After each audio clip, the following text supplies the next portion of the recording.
할렐루야. 6월 19일 주일 예배를 하나님께 올려드리겠습니다. 다 함께 찬송가 10장 찬양하겠습니다.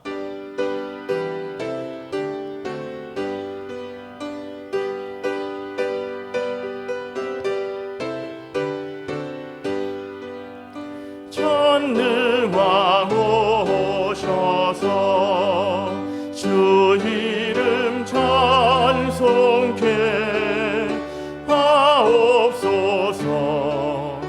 영광과 권능의 성부여 오셔서 우리를 다스려 주옵소서. 강생한 성자여 오셔서 기도를 들으소서.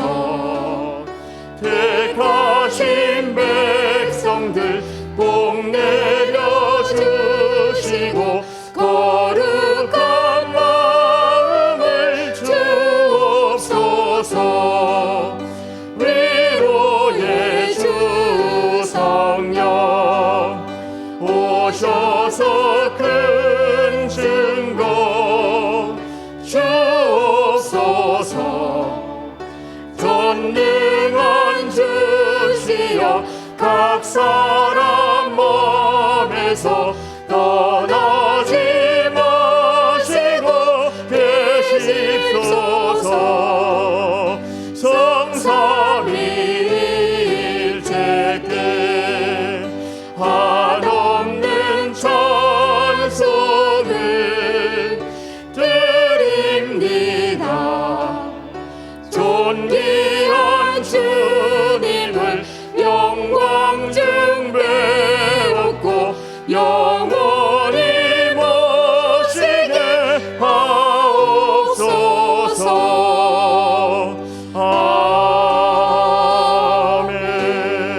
아멘.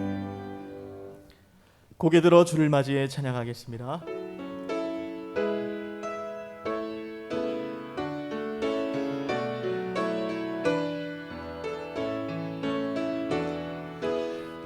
고개 들어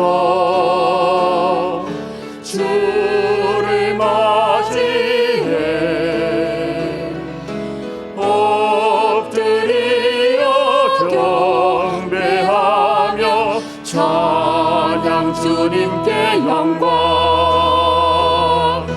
왕의 위엄은 신령과 진정한 찬양으로 영광 돌려 만왕의 왕께 한 번 더 찬양합니다. 고개 들어 고개 들어 주를 맞이해 엎드리어 경배하며 찬양 주님께 영광. 왕의 위엄은 신령과 진정한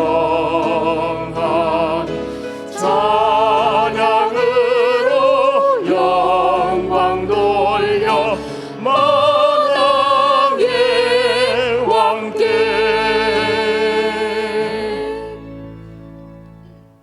다 함께 자리에서 일어나셔서 주기도문 찬양하겠습니다.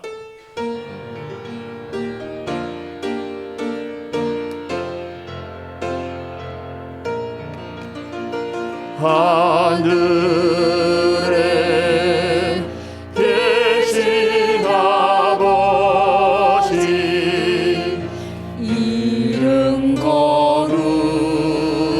거룩하사. 주님 나라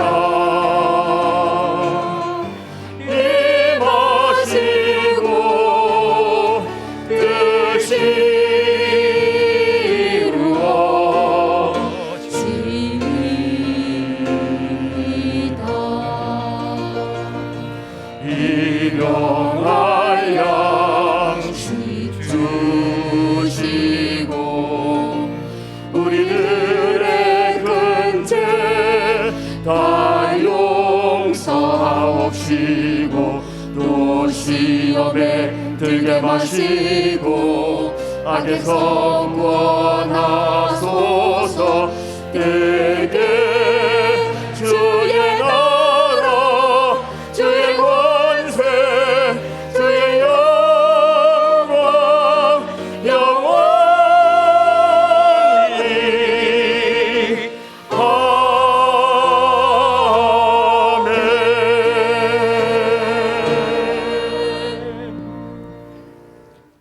찬양대 성령에 맞추어 묵상기도 드리겠습니다.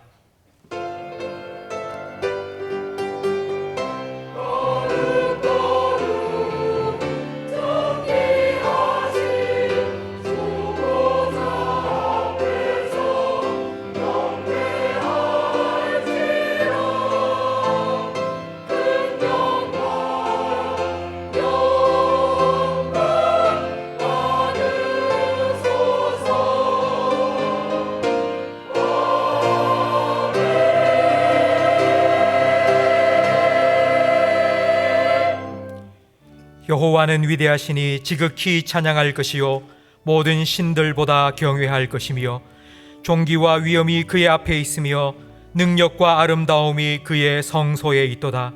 만국의 족속들아 영광과 권능을 여호와께 돌릴지어다. 여호와께 돌릴지어다. 여호와의 이름에 합당한 영광을 그에게 돌릴지어다. 아멘.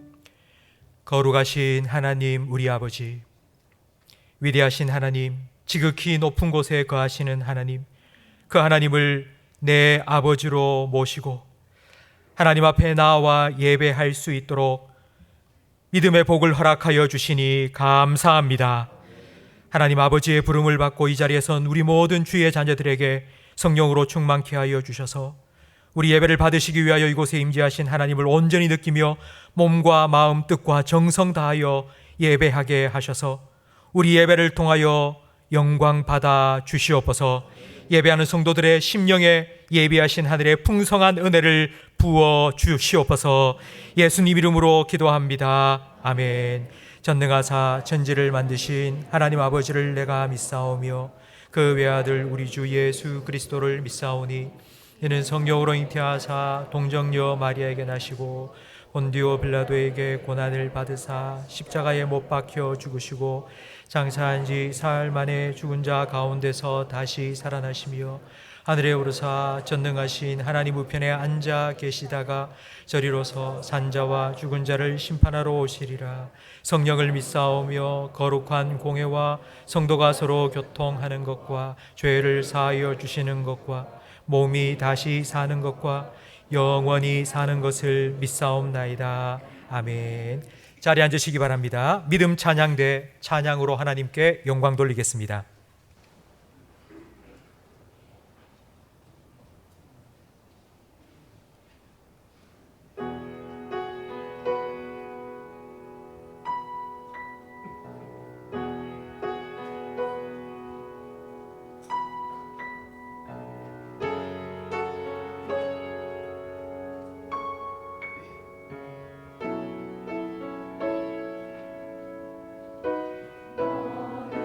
오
우리 큰 박수로 찬양대 찬양에 화답하며 하나님께 영광 올리겠습니다. 찬송가 357장 함께 찬양 드리겠습니다.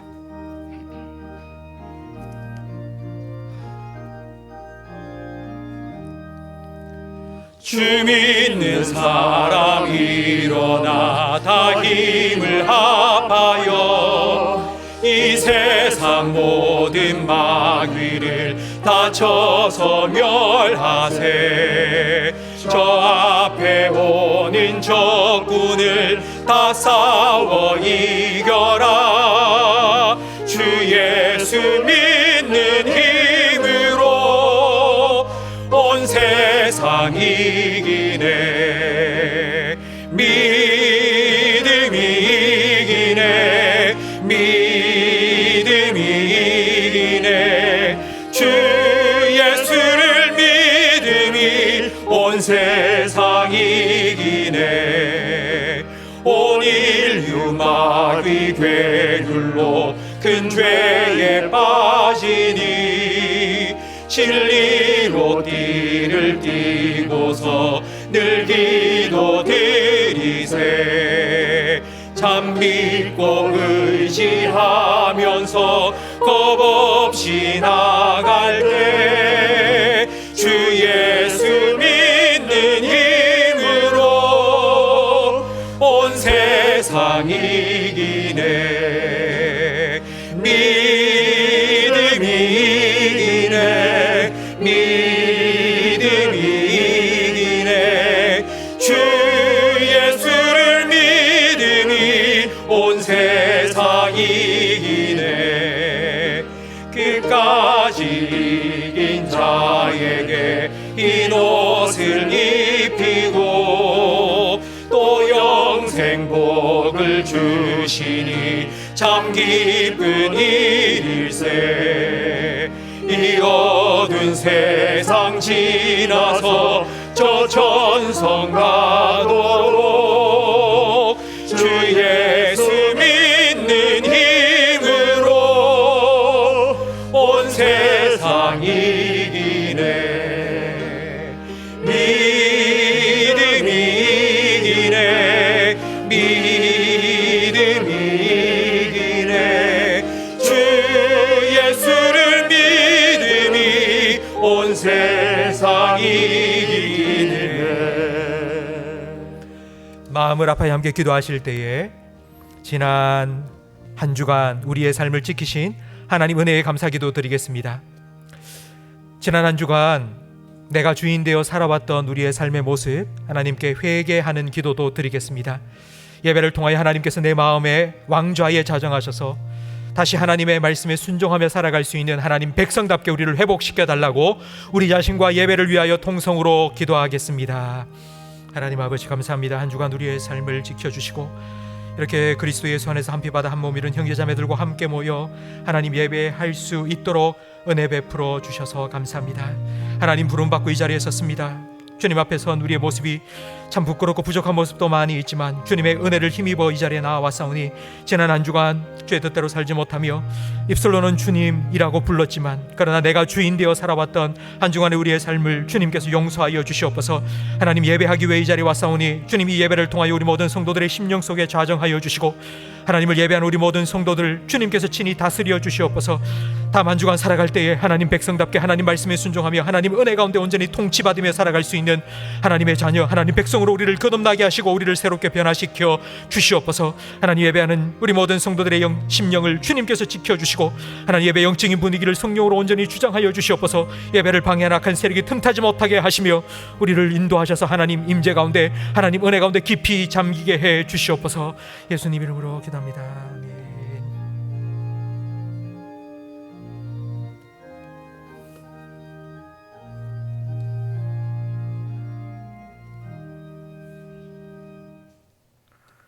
감사와 찬양을 받으시기에 합당하신 하나님 아버지, 오늘 거룩한 주일을 맞이하여 주님 앞에 나와 예배드릴 수 있도록 인도하여 주신 은혜에 진심으로 감사드립니다.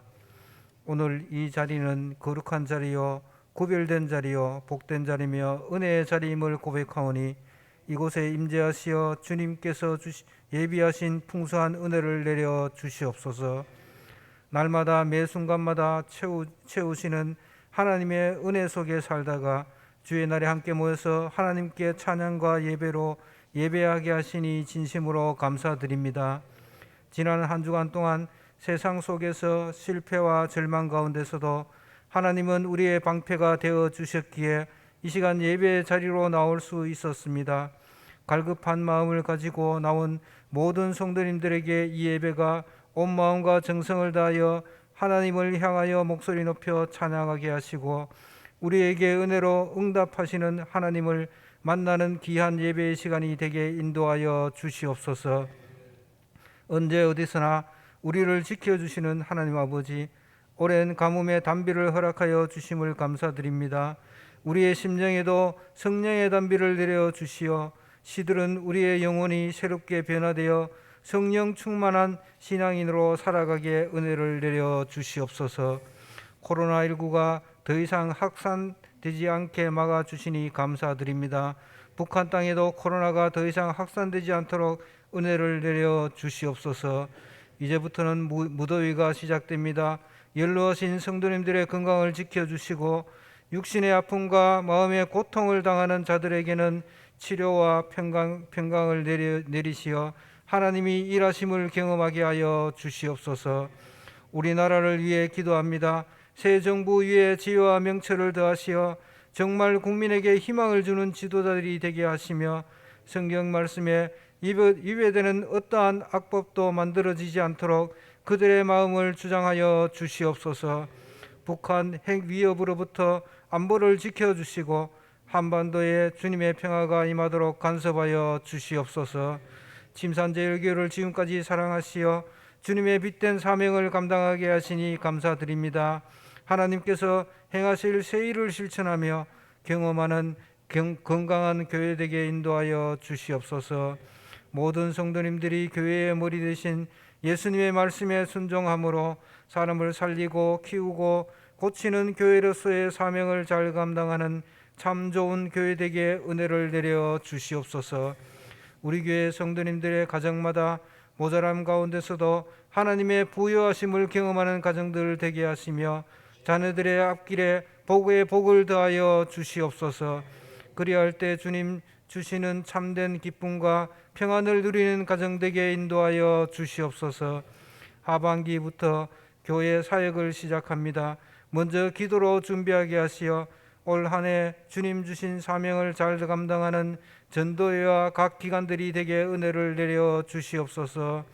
무엇보다 주일학교 위에 큰 은혜를 내려 주시옵소서.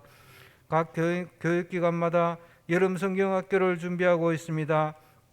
우리에게 맡겨주신 자녀들을 위해 기도하게 하시며 준비하는 모든 일정 위에도 함께 하시어 자녀들이 주님을 더 알아가고 닮아가는 여름 성경학교가 되게 은혜를 내려 주시옵소서. 주님 부르심에 순종하며 선교지로 떠나 선교하시는 선교사님들의 가정과 자녀를 지켜 주시옵소서. 선교 현장에서 힘을 잃지 않도록 늘 성령 충만하게 하여 주시며 건강하고 안전하게 사역할 수 있도록 은혜 내려 주시옵소서. 최수도 선교사님 화상 치료를 위해 입원하였습니다. 주님께서 함께 하시어 마음을 위로하시고 상처도 깨끗하게 회복되게 하여 주시옵소서. 말레이시아를 품고 준비 중에 계신 임국지 목사님의 가정에 큰 은혜를 부어 주시사 잘 훈련받게 하셔서 하나님의 일을 잘 감당하는 선교사님이 되게 하여 주시옵소서. 은혜로운 예배를 위해서 곳곳에서 수고하시는 모든 성도님들을 축복하여 주시옵소서. 찬양대의 찬양을 하나님께 올려드리니 감사합니다. 부르는 자나 듣는 자 모두 믿음의 고백이 오니 영광을 받아 주시옵소서. 지웅재 담임 목사님을 통하여 생명의 말씀을 듣게 하시니 감사합니다. 전하시는 말씀 위에 건세와 말씀의 능력이 있게 하여 주시고 그 말씀으로 마음의 변화를 받아 뜨거워지는 역사가 있게 하여 주시옵소서. 한 주간의 삶 가운데 말씀으로 인해 작은 변화를 느끼게 하시어 하나님이 일하심을 맛보게 하여 주시옵소서. 그리하여 예수 그리스도를 믿는 믿음의 능력이 세상 속에 나타나게 하여 주시옵소서. 감사드리옵고 살아계셔서 항상 우리와 함께 동행하시는 예수 그리스도의 이름으로 기도드립니다. 아멘.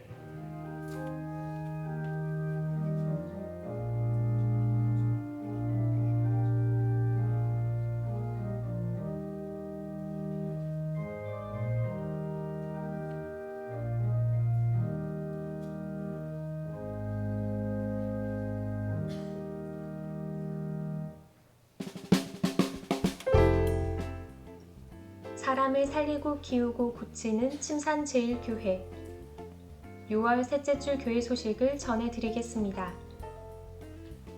우리 교회는 개인 방역 지침을 준수하며 예배하고 있습니다. 6여전도회 기도회가 2부 예배 후 유년부실에서 있습니다. 3여, 4여, 4남 바울전도회 기도회가 2부 예배 후 느티나무 빌리지에서 있습니다. 여호수아 기도회가 21일 화요일 느티나무 빌리지에서 모입니다. 사랑의 반찬 나누기가 22일 수요일 오전 11시에 있습니다. 영아부 여름 수련회가 25일 토요일 느티나무 빌리지에서 시작됩니다. 사랑 찬양대 기도회가 25일 토요일 느티나무 빌리지에서 있습니다. 정기당회가 다음 주 2부 예배 후 당회실에서 있습니다. 2022년 하반기 주일 예배에 안내봉사로 섬겨주실 성도님을 모집합니다. 자세한 안내와 신청은 1층 게시판을 참고하시기 바랍니다. 교회 학교 여름 성경학교 및 수련회 일정이 주보에 나와 있습니다. 은혜롭고 안전하게 진행되도록 많은 기도 부탁드립니다.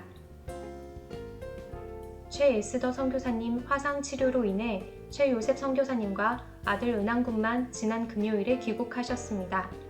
최 에스더 선교사님의 회복과 은한군의 대학 입시를 위해 기도해 주시기 바랍니다. 하나님의 새 일을 기대하는 침산제일교회 찬송가 213장 1절 찬양드리며 봉헌하겠습니다.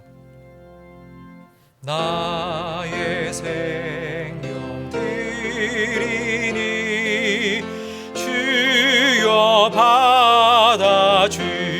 받아주셔서 세상 살아갈 동안 찬송하게 하소서. 아멘.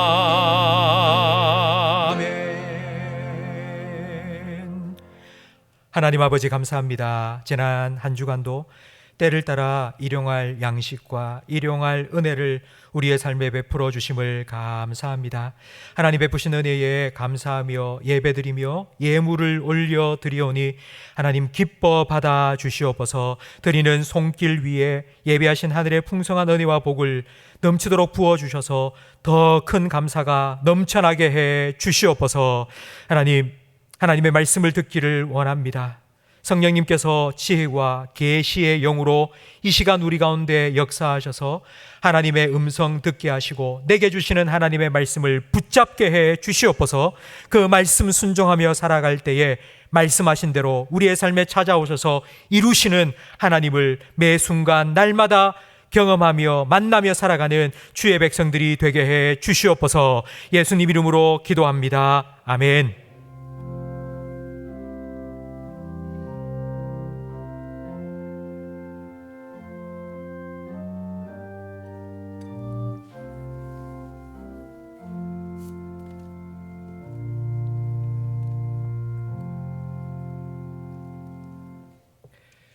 느헤미야 2장 말씀입니다. 구약 성경 727면입니다.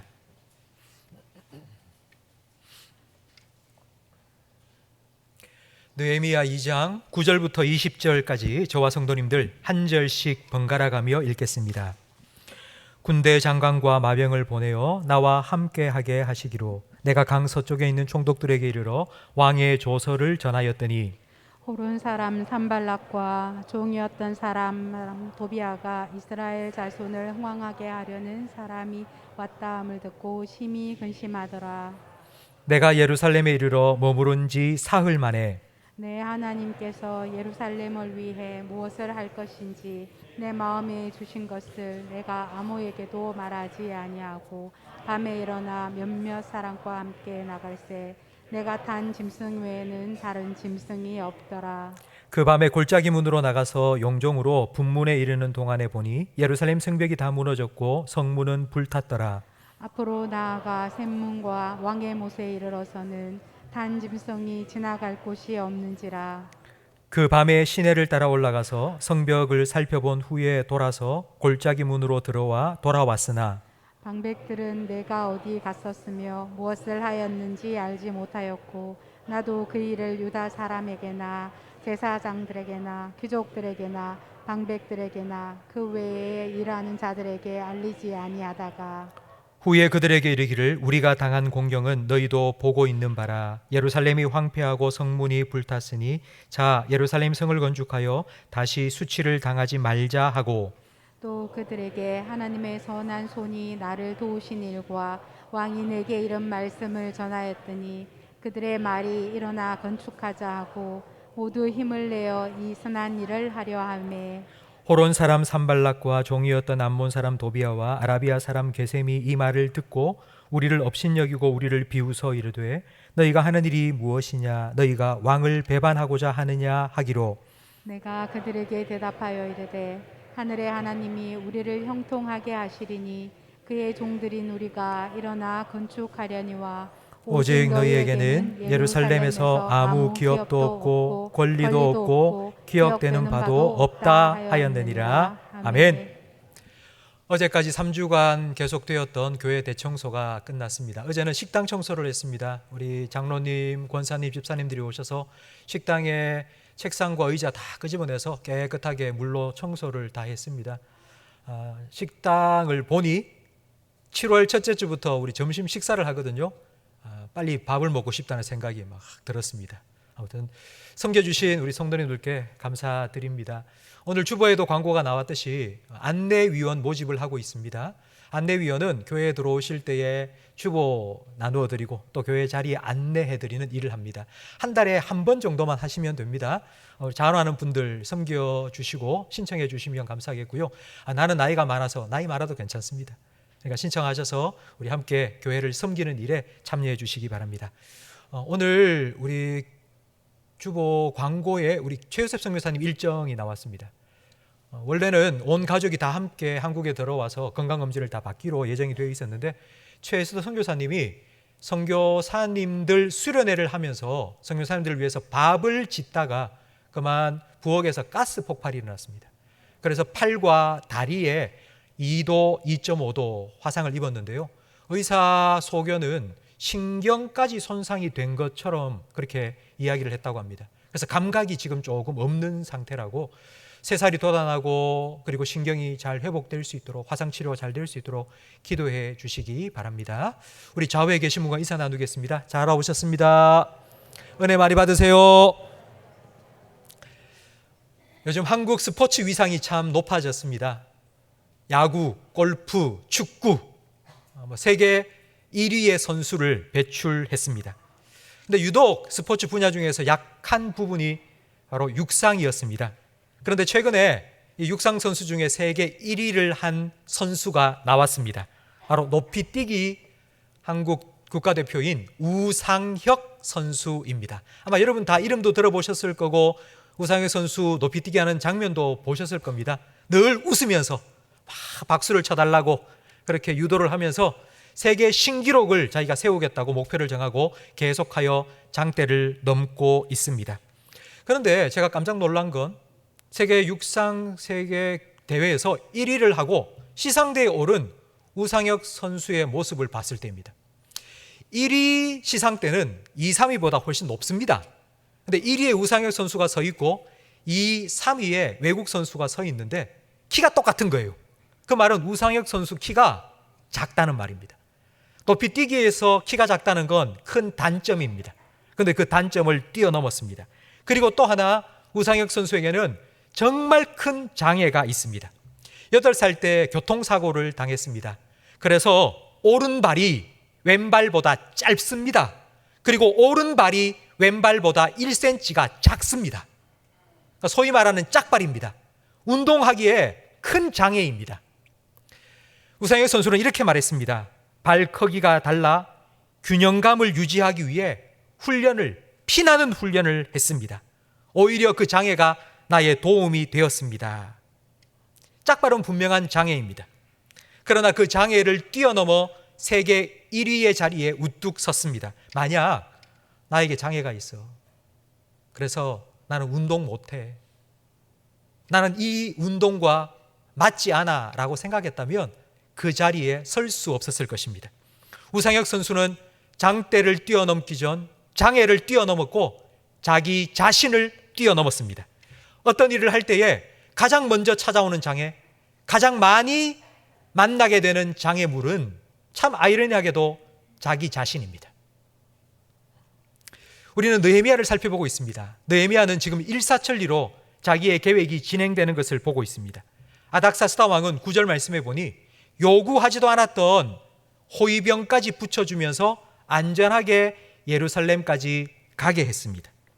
느헤미야는 진짜 하나님의 선한 손이 나를 인도하는구나 감격하며 예루살렘에 도착했습니다. 꿈에 그리던 예루살렘, 생전 처음 밟는 고향 땅, 얼마나 기뻤겠습니까마는 현실은 참담했습니다. 성벽은 무너져 있고 성문은 불탔습니다. 심지어는 나귀 한 마리도 지나갈 수 없을 그와 같은 상황입니다. 이런 예루살렘의 모습은 지금 러시아의 공습으로 완전히 파괴된 우크라이나의 수도 키이우와 같은 모습이었을 것입니다. 정말 폐허와 같은 상황이었습니다. 이런 현실을 보면서 느헤미야는 어떤 마음을 가졌겠습니까? 만약 여러분이 그런 현실을 마주했다면 어떤 생각을 하셨겠습니까? 하나님이 나를 도우신다.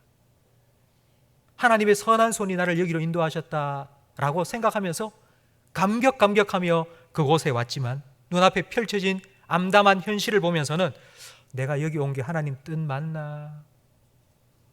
이게 진짜 하나님 뜻 맞나? 내가 여기 있을 곳이 아닌 것 같은데 하나님, 내가 아니라 다른 사람을 보내야 되는 거 아닌가? 나는 너무 부족한데 괜히 왔나? 이런 생각 하지 않겠습니까?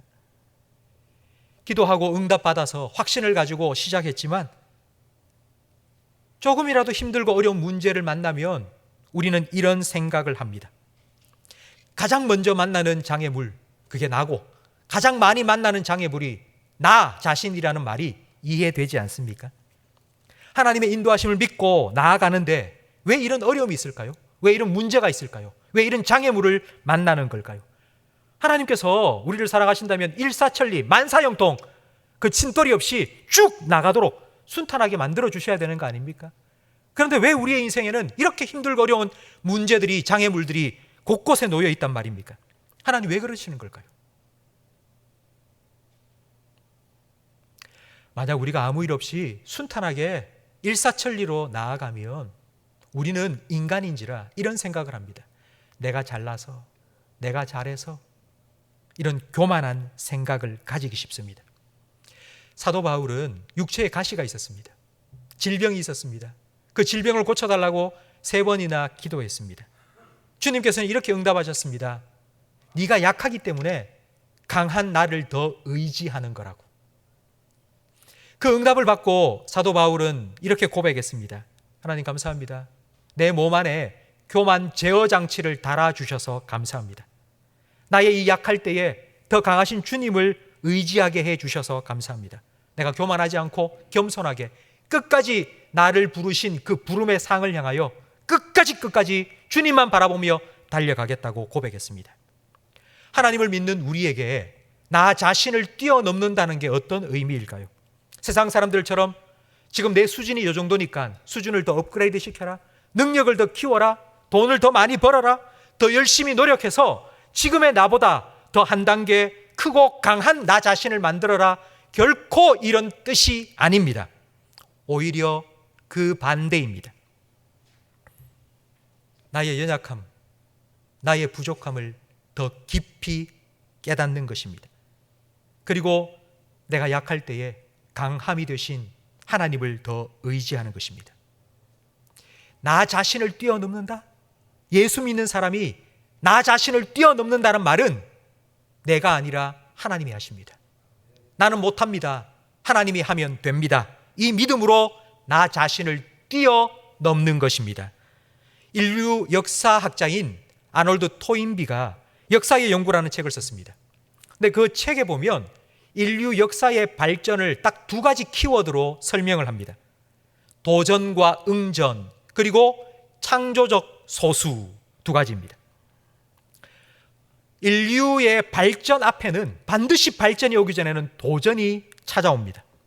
이 도전을 해결하기 위해서 하는 수많은 시도를 응전이라고 부릅니다.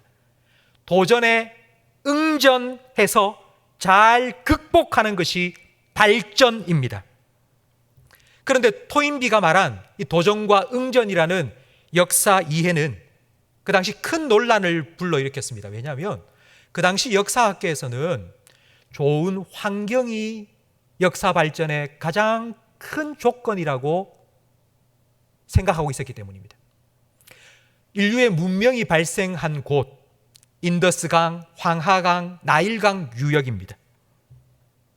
그렇게 물이 풍성하고 비옥한 땅이 있으니 농사를 지으면서 사람들이 모여 살고 문명이 발달하게 되었다. 좋은 환경이 있어야지 사람이 발전한다고 역사학자들은 다 생각을 했습니다. 그런데 아놀드 토인비는 정반대의 말을 한 것입니다. 아니다. 좋은 환경이 아니라 오히려 나쁜 환경이고 사람이 살 수 있는 곳이 아니라 못 사는 환경이다 라고 주장했습니다. 그러면서 이렇게 설명했습니다. 나일강은 1년에 두세 차례 홍수가 납니다. 강이 있고 비옥한 땅이 있어서 농사를 짓기 위해 사람들이 몰려와서 농사를 짓다가 밤에 잠을 자는데 갑자기 홍수가 났습니다. 수많은 사람들이 그 홍수에 쓸려 죽었습니다. 여러분, 과연 나일강 주변이 살기 좋은 곳입니까? 살기 나쁜 곳입니까? 나일강의 홍수가 언제 발생할지 사람들은 하늘을 보면서 연구하기 시작했습니다. 그래서 천문학이 발전하기 시작했습니다. 댐을 쌓기 위해서, 제방을 뚝을 쌓기 위해서 건축술을 발전하기 시작했습니다. 만약 홍수라는 도전이 없었다면 아마 지금 이때까지 그냥 편하게 농사 지으면서 살았을 것입니다. 도전에 응전하면서 발전하는 것이 바로 인류 문명이라고 아놀드 토인비는 주장했습니다. 그러면서 모든 사람이 다 도전에 응전하며 발전을 이루는 것은 아니라고, 그 중에 창조적인 소수들만 그와 같은 발전을 이루었다고 말했습니다. 나일강이 범람했습니다. 홍수가 나서 농사 지은 것을 다 잃어버렸습니다. 많은 사람들은 여기 못 살겠다, 여기는 사람 살 곳이 아니다, 그리고는 거기를 떠났습니다. 그러나 계속 그곳에서 어떻게 살까, 어떻게 막을까 힘쓰고 애쓰고 발전을 도모했던 사람들은 그곳에서 문명을 이루었다는 것입니다. 창조적 소수. 그래서 그 사람이 다른 많은 사람들에게 그 기술을 함께 나누면서 함께 살도록 한 헌신적인 소수가 있었기 때문에 우리는 지금 이런 발전을 이루며 살고 있다고 말했습니다. 성도 여러분, 저는 이 글을 읽으면서 복음의 역사도 이와 비슷하다고 생각이 들었습니다. 예수님은 따르는 무리들 중에 12제자를 선택하셨습니다. 그리고 그들에게 복음을 들려 증인으로 파송하셨습니다. 바울 한 사람을 통해 예수님께서는 유럽의 영적인 지도를 바꾸셨습니다. 종교개혁의 횃불을 든 마틴 루터, 그 한 사람을 통하여 1000년 동안 계속되어 온 중세 교권주의의 어두움을 물러가게 하셨습니다. 그리고 바로 오늘 본문에 나오는 느헤미야 한 사람, 이 느헤미야도 바로 그와 같은 한 사람입니다. 그는 참담한 광경을 보았습니다. 그러나 낙심하지 않았습니다. 포기하지 않았습니다. 여러분, 왜 그가 참담한 현실 앞에서 마음이 무너지지 않았을까요? 그 이유가 11절 말씀에 나옵니다. 11절에 내가 예루살렘에 이르러 머무른 지 사흘 만에 3일 동안 느헤미야는 아무것도 안 했습니다. 어떤 액션도 취하지 않았습니다. 그 3일 동안 무엇을 했는지 12절 말씀에 나옵니다. 함께 읽어보겠습니다. 내 하나님께서 예루살렘을 위해 무엇을 할 것인지 내 마음에 주신 것을 내가 아무에게도 말하지 아니하고, 내 하나님께서 이곳 무너져버린 예루살렘을 위해서 무엇을 하실 것인지 생각했습니다. 느헤미야는 내가 지금 뭘 해야 될지 생각하지 않았습니다. 하나님께서 나를 위해 무엇을 행하실 것인지 생각했습니다. 느헤미야는 3일 동안 하나님을 바라보았습니다. 3일 동안 하나님께 초점을 맞추었습니다. 그리고 난 후 예루살렘, 무너진 예루살렘을 돌아보았습니다. 무너진 성벽을 보면서 큰일 났다, 이거 어떻게 하지? 내가 어떻게 이 일을 감당하지? 걱정, 염려한 것이 아니라 하나님께서 이곳을 위해 무엇을 행하실지 기대하고 꿈꾸었습니다. 성도 여러분, 여러분이 하고 있는 일을 생각해 보십시오. 지금 여러분이 무엇을 하고 있습니까? 무엇을 계획하십니까? 무엇을 준비하고 계십니까? 그를 위해서 여러분이 뭘 해야 된다고 생각하십니까? 그 일 하기 전 하나님께서 여러분을 위해서 어떤 일을 할 수 있는 분인지를 먼저 생각하십시오. 하나님께 기도하시고 하나님을 기대하십시오. 하나님께 초점을 맞추십시오. 여러분, 돋보기를 가지고 종이에 불을 붙인다고 생각해 보십시오. 돋보기를 들고 아무리 종이를 이리저리 비춰봐도 불이 붙지 않습니다. 돋보기를 종이에 들이대도 불이 붙지 않습니다. 돋보기는 햇빛과 초점을 맞추어야 됩니다. 내가 하나님께 초점을 맞추면 내가 살아가는 종이, 바로 내가 살아가는 이 땅에 하나님께서 불꽃을 일으켜 주실 것입니다. 하나님께 초점을 맞추십시오. 하나님을 기대하십시오. 하나님 바라보십시오. 하나님께서 나를 위해 어떤 일을 행하실 수 있는지 여러분 기대하십시오. 그때에 하나님께서 일하십니다. 예루살렘 성벽을 다시 재건하는 일, 이 일은 느헤미야 혼자 할 수 없습니다. 함께 해야 됩니다. 우리 함께 하자고 이스라엘 백성들의 마음을 다시 일으켜야 합니다. 하지만 백성들의 마음은 그럴 마음이 조금도 없습니다. 오랫동안 폐허가 된 성벽을 지켜봤습니다. 물론 처음에는 안타까웠겠죠. 무너진 성벽 사이로 도둑들이 들어오고 강도들이 들어와서 약탈해가는 것 얼마나 시달렸겠습니까? 속수무책으로 당하면서 안 되겠다, 이거 막아야지, 그러면서 시도를 했을 것입니다. 그러나 안 됐습니다. 그렇게 1년, 2년, 5년, 10년을 지내면서 점점 예루살렘 주민들의 마음속에는 이게 내 운명인가 보다, 내가 이렇게 살아야 되는가 보다, 이걸 패배의식이라고 부릅니다. 패배의식이 마음속에 딱 자리 잡으면 그 다음 무기력증이 찾아옵니다. 해봤는데 안 돼, 다시 하자고, 안 될걸 왜 해? 하지마. 도전이 오면 응전하는 것이 아니라 피해버립니다. 장대가 있으면 뛰어넘으려고 하는 것이 아니라 그냥 그 밑으로 기어 들어갑니다. 굴복하고 적응합니다. 그러면서 이렇게 말합니다. 편하잖아. 이게 편하잖아. 안 하면 편하고 좋잖아. 패배의식과 무기력증에 빠져있는 사람의 마음을 일으키는 것, 이건 도시를 일으켜 세우는 것보다도 더 힘든 일입니다. 과연 느헤미야는 어떻게 이들의 마음을 다시 일으켰을까요? 17절, 18절 말씀에 나옵니다. 우리 함께 읽어보겠습니다. 후에 그들에게 이르기를 우리가 당한 공경은 너희도 보고 있는 바라.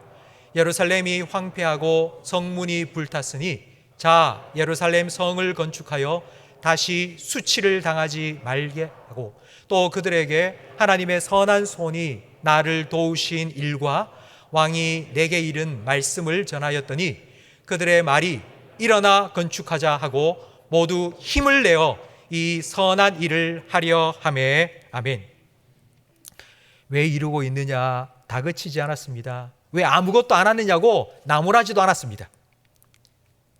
하나님께서 어떤 선한 손으로 나를 붙잡으시고 여기까지 인도하셔서 어떤 일을 이루시는지를 간증했습니다. 느헤미야는 지금 이 말을 하고 있는 것입니다. 나를 통해 하나님께서 이 일을 시작하셨다. 하나님께서 성벽 건축 중단을 명령한 아닥사스다 왕의 마음을 움직이셔서 다시 공사 재개를 하도록 조서까지 써 주었다. 이건 내가 시작한 일이 아니다. 하나님께서 시작하셨다. 그리고는 백성들 앞에 이렇게 말합니다. 이제 여러분이 하나님의 손이 되어 주시고 발이 되어 주십시오. 하나님의 역사에 동참해 주십시오. 하나님의 일에 뛰어들어 주십시오. 우리와 함께 일을 합시다. 느헤미야의 말을 들은 백성들은 그래, 하자, 일어나자, 힘을 내자, 다시 하자 라고 외쳤습니다. 여러분, 이게 이해되십니까? 느헤미야는 이민 3세입니다. 그는 생전 처음으로 며칠 전 예루살렘에 왔습니다. 예루살렘에 며칠 전에 온 그 사람의 말 한마디를 듣고 몇 수십 년 동안 살았던 묵은둥이 예루살렘 주민들이 와, 다시 하자, 일어서자, 우리 새롭게 건축하자, 여러분, 이런 말을 했다는 게 이해되십니까? 이건 사람이 한 일이 아닙니다. 이건 하나님께서 하신 일입니다. 느헤미야가 하나님께 초점을 맞추었습니다. 햇빛과 돋보기와 종이가 일직선에 놓이자 하나님께서 느헤미야를 통하여 백성들의 마음에 불이 팍 붙게 하신 것입니다. 성도 여러분, 저는 예배를 준비하면서 예루살렘에 오늘 본문에 예루살렘에 일어났던 이 일이 오늘 이 예배 가운데도 일어나기를 간절히 기도했습니다. 제 마음이 하나님 마음에 초점을 맞추고 그 하나님의 말씀 전할 때에 여러분의 심령 속에 하나님께서 직접 말씀해 주시고 백성들의 마음에 불을 팍 하고 붙여주신 것처럼 지금 내 상황, 내 자녀들의 모습, 내 가정의 힘들고 어려운 문제, 내 인생의 여러 가지 장애물을 바라보면서 낙심하고 주저앉아 있는 여러분의 마음속에 그래, 일어나자. 하나님이 나와 함께 하시고 하나님께서 나 도와주실 거라고 그런 믿음으로 다시 일어나게 되는 그런 역사가 우리에게도 일어나기를 저는 간절히 기도했습니다. 성도 여러분, 여러분의 삶을 돌아보십시오. 여러분의 가정을 보시고 그리고 여러분의 자녀들의 가정도 생각해 보십시오.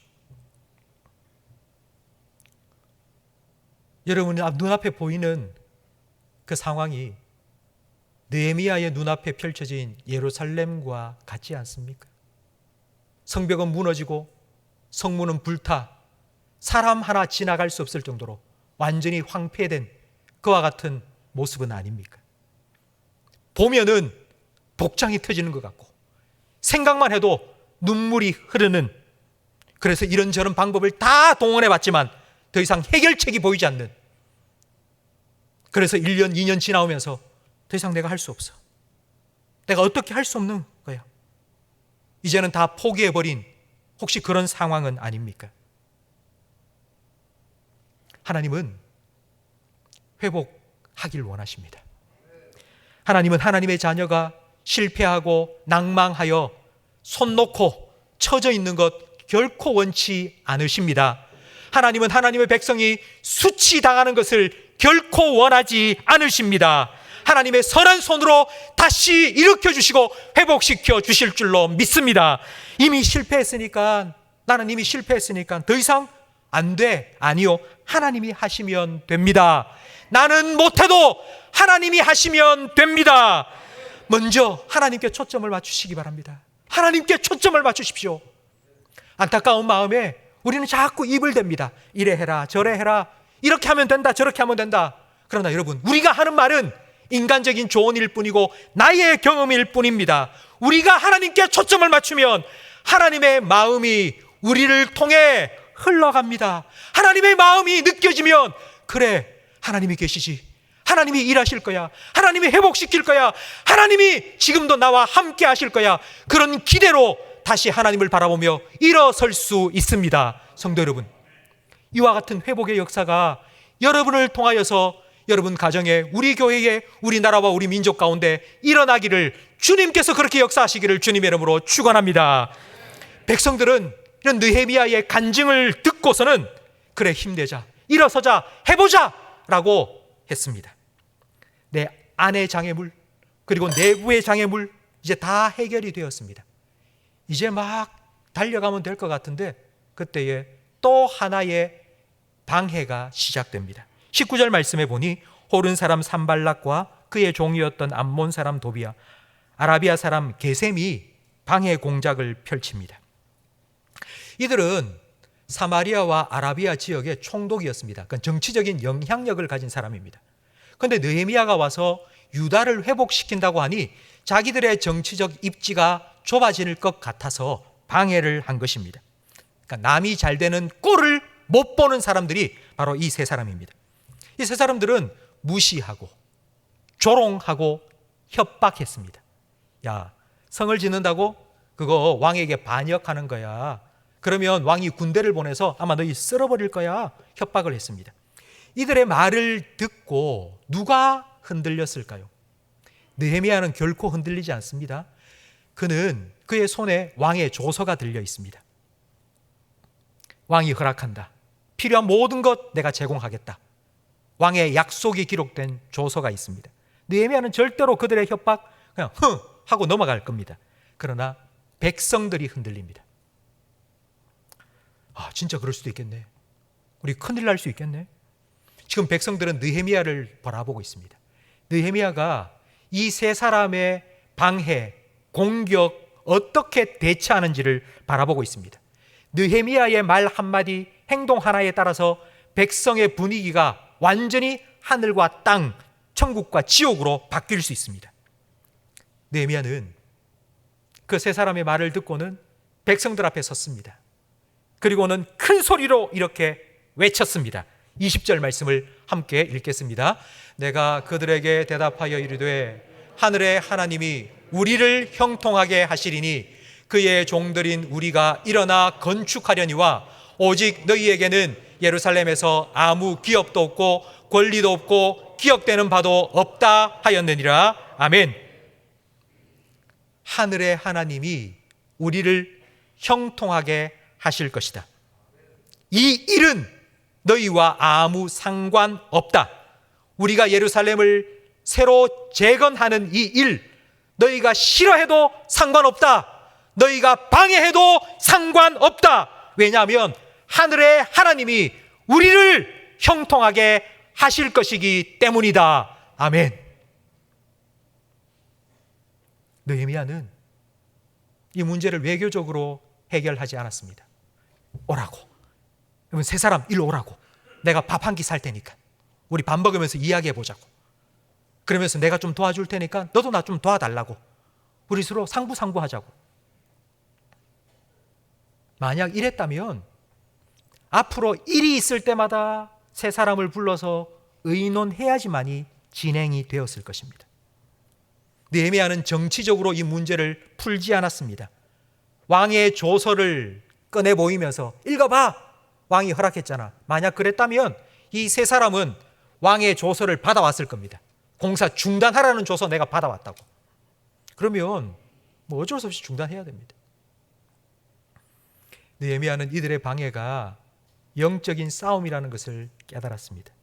영적인 싸움은 인간적인 방법으로 해결할 수 없습니다. 이 말은 인간의 노력이나 지식으로 이길 수 없다는 뜻입니다. 영적 싸움에 승리하기 위해서는 하나님의 전신갑주를 입어야 됩니다. 하나님의 능력으로 무장해야 됩니다. 하나님의 말씀으로 무장되어야 합니다. 세 사람의 조롱과 무시와 협박이 불화사처럼 날아옵니다. 그러면 믿음의 방패를 들어야죠. 하나님께서 말씀하셨다. 하나님께서 약속하셨다. 그 말씀의 방패로 막아내야죠. 그리고 말씀의 검을 들고 싸워야죠. 물리쳐야죠. 느헤미야는 이렇게 대적의 공격을 막아내고 물리쳤습니다. 오히려 그들의 공격이 있었기 때문에 온 백성들이 그래, 하나님만 바라보자. 하나님께서 우리와 함께 하실 거고 하나님께서 반드시 이 일 형통케 하실 것이라는 믿음을 갖게 만들었습니다. 그들의 공격이 없었다면 이렇게 더욱 똘똘 뭉치지도 못했을 것입니다. 하나님께서는 거침돌을 디딤돌로 바꾸어 주셨습니다.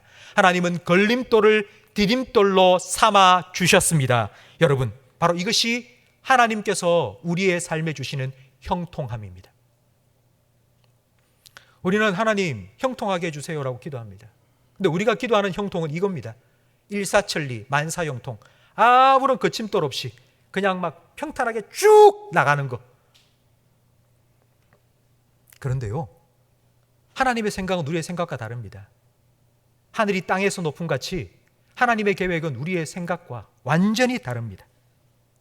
우리가 생각하는 수준 정도가 아니라 정말 높고 크십니다.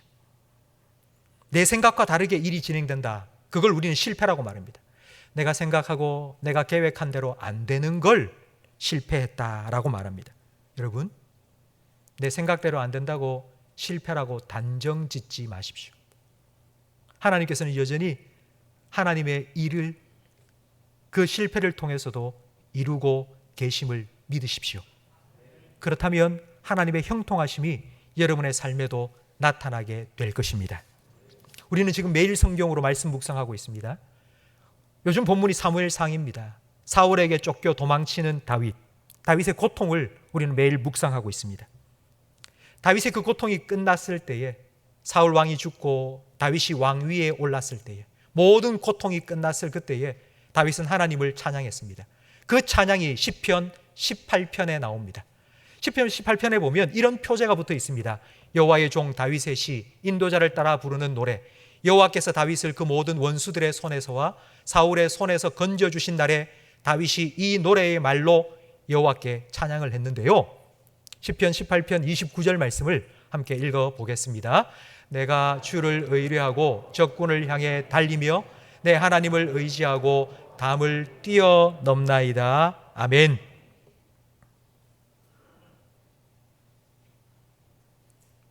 다윗은 하나님 마음에 합한 사람 아닙니까? 그렇게 하나님 마음에 합한 사람이라면 왜 이렇게 힘든 일을 주십니까? 왜 그렇게 자기를 괴롭히는 사람을 만나게 하십니까? 광야에서 수십 년 고통스러운 삶을 살게 만드셨습니까? 왜 그의 앞에 그런 담, 장애물, 방해하는 사람, 괴롭히는 사람, 왜 걸음걸음마다 그와 같은 담, 장애물을 하나님께서 놓아두셨습니까? 그때마다 하나님께서는 다윗의 손을 꽉 붙잡으시고는, 자, 준비, 하나, 둘, 으이차! 아유, 또 앞에 개울이 있네. 하나, 둘, 으이차! 다윗이 이 모든 고통을 끝내고 마침내 하나님께서 그를 높이 세우실 때에 하나님께서 나를 뛰어넘게 해주셨다. 이건 내가 한 게 아니라 하나님이 하신 거라. 다윗의 입을 통해서 하나님 찬양 받으시고 영광 받으셨습니다. 느헤미야의 앞에 세 가지의 담이 놓여 있었습니다. 참담한 현실, 낙심한 백성, 대적의 방해. 그런데요, 참담한 현실 앞에서 느헤미야는 낙심하지 않았습니다. 오히려 하나님을 더 굳게 의지했습니다. 그 거침돌을 디딤돌로 만드셨습니다.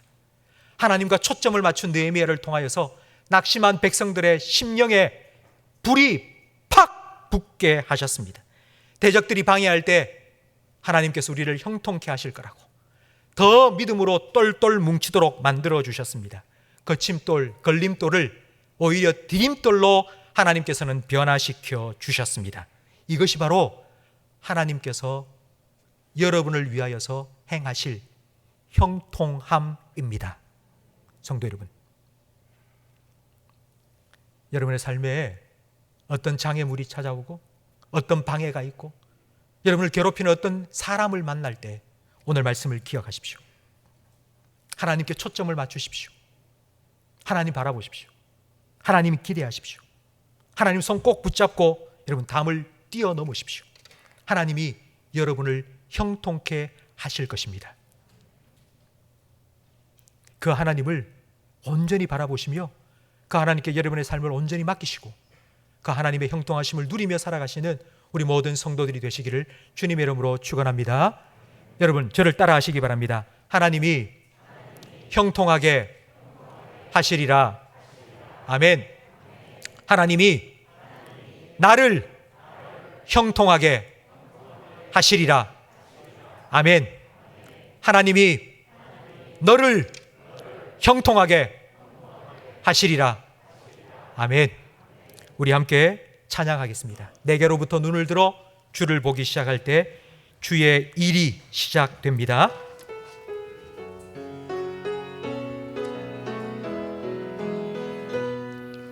내게로부터 눈을 들어 주를 보기 시작할 때 주의 일을 보겠네. 내 작은 마음 돌이키사 하늘의 꿈 꾸게 하네. 주님을 볼 때 모든 시선을 주님께 드리고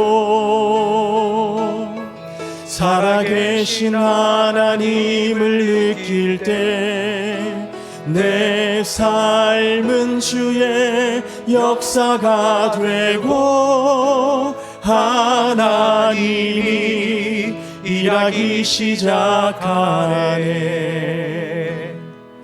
성령이 나를 변화시켜 모든 두려움 사라질 때 주의 일을 보겠네. 황폐한 땅 한가운데서 주의 마음 알게 되리.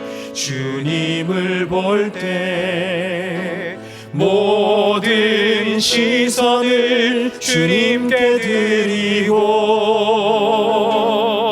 전능하신 하나님을 느낄 때 세상은 주의 나라가 되고 하나님이 일하기 모든 시선을 주님께 드리고 모든 시선을 주님께 드리고 살아계신 하나님을 느낄 때 살아계신 하나님을 느낄 때 내 삶은 주의 역사가 내 되고 삶은 주의 역사가 되고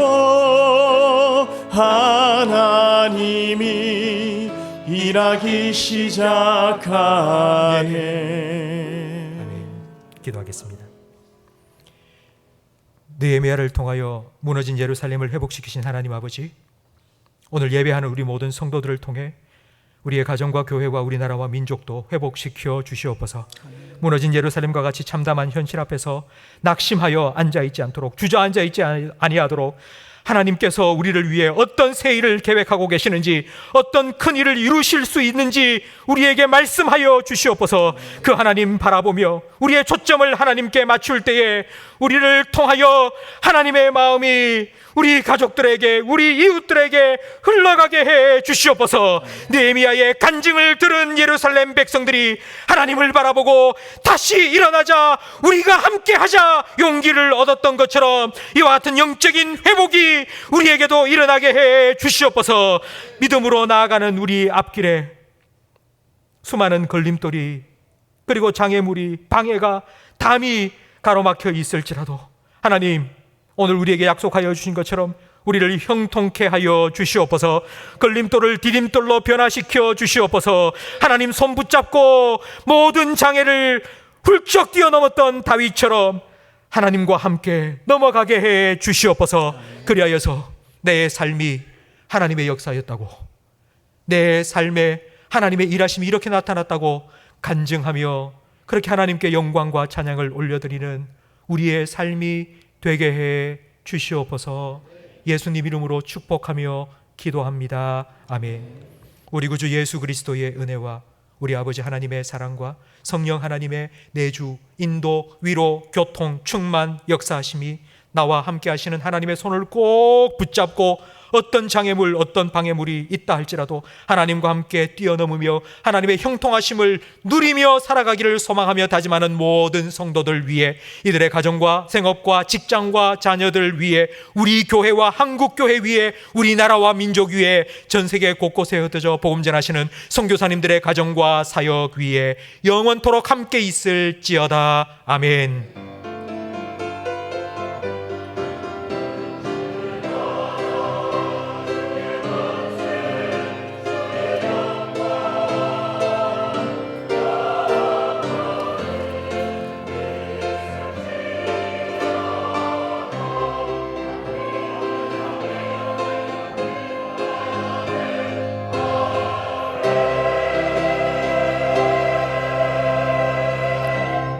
오늘 교회를 찾아주신 모든 분들 주님의 이름으로 환영하며 축복합니다. 교우 소식 전해드리겠습니다.